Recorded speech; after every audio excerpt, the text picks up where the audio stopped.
What happened, starting off in that role and everything? How was it the first few weeks actually when you first started that?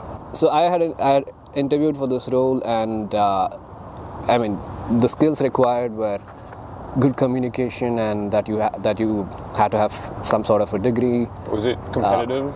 It was competitive because it was not just regular customer support. I think it was email support, and Uber was in its nascent stages at that time, so you had to devise a lot of logics and problem solving involved. So the interview was relatively challenging. This was 9 years ago, so we had like 3 or 4 interviews. But I remember that even in those interviews, I had basically talked a lot about my engineering projects and some device that I had made and had filed like a patent for. It never got approved, but I had. Okay. Yeah. So that was, I think, something that caught their attention. Although it was completely irrelevant for the role, they were impressed that I could do something like this. I guess if I was just a normal person vying for a customer service role, I wouldn't really have a chance against someone with that kind of an engineering pedigree. It kind of makes it.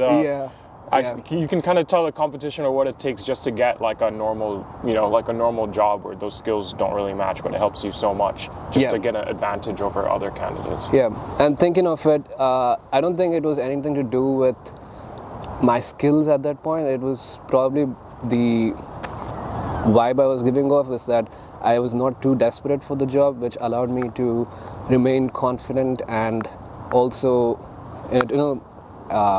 talk about the breadth of my skills, which was majorly communication at that time and how you would solve problems. Yeah. And not being desperate kind of gave me the edge over the others. Yeah, that makes sense. Would you say, those skills translated to what you had to do in the job? Like, what did your job look like? Did you enjoy it as well? Yeah, in the start I was having a lot of fun. It was interesting because my best friend was also there, and the company was very nice. It was a startup at that time, and the experience was great. The kind of problems that they were trying to solve, I had not been interfaced with them before, so I was also learning a lot of stuff. I was learning how the corporate works and how Uber was always a hustle kind of culture.